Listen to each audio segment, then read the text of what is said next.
Welcome back to another explainer. Today, we're doing a piercing guides focus, and we're diving deep into the material science of ear stretching. You know those super colorful stretching kits you see on store shelves? Well, we're going to journey from that macro level straight down to the microscopic reality of what's actually happening beneath your skin. Let's kick this off with a quote that'll completely reframe how you think about this whole process. A healing stretch is not a healed lobe. I mean, it sounds super simple, right? But it's absolutely crucial. When you size up, that fresh stretch, it's actually an open wound. And realizing that fundamentally changes how we have to treat it. And, well, what we can safely put inside it. So here's our game plan for today. We'll start with the acrylic illusion. Then we'll get into microscopic material dangers, look at safer material alternatives, and wrap the whole thing up with your common stretching questions. All right, Section 1, the acrylic illusion. Cheap, bright, and dangerous. To really get why these cheap acrylic kits are so bad, we have to talk about the epithelium. Now, this is the layer of unprotected cells that line an open wound. When you stretch your ear, you're literally exposing raw, vulnerable tissue. So what touches that tissue? It's not just an aesthetic choice anymore. It's a cold, hard medical reality. Which brings us to Section 2, microscopic material dangers, or making the invisible visible.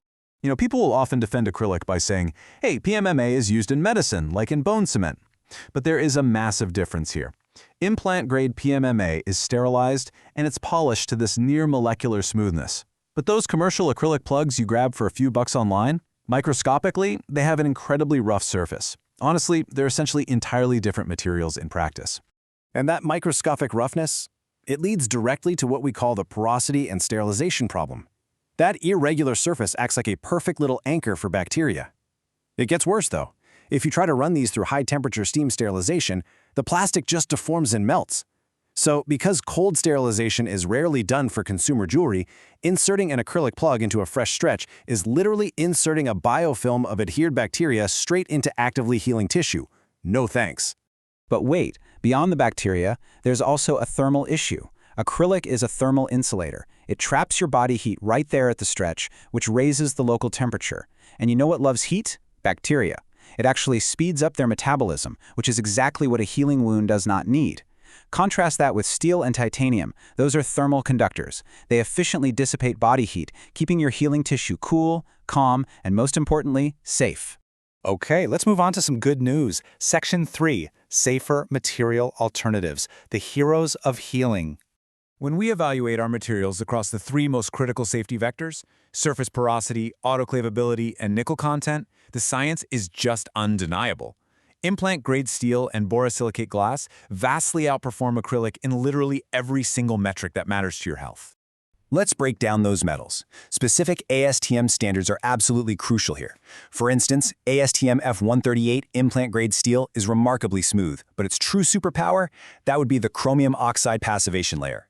Basically, this highly specialized layer firmly encapsulates any nickel, locking it away from your raw tissue. But hey, if you have a severe nickel allergy, just go with ASTM F136 titanium. It gives you that exact same strength and safety, but it's completely nickel-free. Now, if you want to avoid metals entirely, borosilicate glass, which you might know as Pyrex, is a stellar option. It actually boasts the smoothest surface of any available material, and it's completely chemically inert, so zero risk of metal ion release. Yes, the trade-off is fragility, like it will absolutely shatter if you drop it on a tile floor, but it's an incredibly safe, easily sterilized, non-metal option. Quick pause here. If you're watching this explainer right now and you're actively experiencing redness, swelling, or a persistent bump from an acrylic plug, this reaction triage guide is for you. Step 1. Take the acrylic jewelry out immediately. Step 2. Switch to a sterile implant-grade material like the glass or steel we just talked about. And Step 3. Clean and treat the area with a simple saline aftercare. Often, that nasty reaction you're seeing is quite literally just your body actively fighting the cheap material itself. All right, Section 4, common stretching questions, taking this from theory to practice. One of the most frequent questions we see from you guys is, can I wear acrylic plugs in healed stretched ears? Because naturally, you want to know if you can finally wear all that cheap, fun, colorful jewelry once the healing is totally done. The answer is yes, but, and it's a big but, with strict safety parameters. It's only safe because a fully healed fistula is lined with keratinized tissue, which acts as a protective barrier. Even then, you've got to limit how long you wear them, clean the jewelry thoroughly between uses, and, hard and fast rule here, never ever sleep in acrylic jewelry. Just treat it as short-term, occasional cosmetic wear. So that brings up a really valid point. Why do so many stretching kits include acrylic if it's not safe? I mean, it's genuinely confusing to see these harmful products just sitting there on every shelf. Honestly, it comes down to pure economics and a total lack of oversight. The consumer body jewelry market is largely unregulated. Acrylic is incredibly cheap to produce, and because people keep buying it, the demand absolutely exists. There's no enforcing authority policing those shelves. That means the heavy responsibility of avoiding these cheap materials falls entirely on one person. You.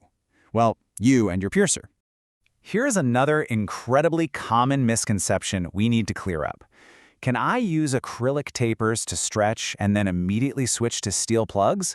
The logic kind of makes sense at first. It's only touching the skin for a few seconds, so it must be harmless, right? Actually, no. Unequivocally, no. Even that brief stretching action over a few seconds violently abrades your healing tissue against that microscopically rough acrylic surface we looked at earlier. It causes cellular damage instantly. Plus, tapers just encourage forcing a stretch. You are way, way better off using the safer, dead stretching method, which is basically just waiting for the tissue to relax naturally before inserting the next size up. So for the novice stretcher just starting out, you're probably wondering, what is the absolute safest material for a first stretch? Like if we want to eliminate all the guesswork, what's the gold standard? Drum roll, please. It's borosilicate glass single flare plugs. Glass beautifully eliminates almost every single variable that could cause a painful reaction. It's chemically inert, exceptionally smooth, and it completely removes any worries about metal allergies or unverified nickel release. It truly is the perfect drama-free starting point for your piercing journey. We have covered a tremendous amount of ground today, all the way from biofilms to passivation layers. So I'm going to leave you with this final provocative thought to ponder.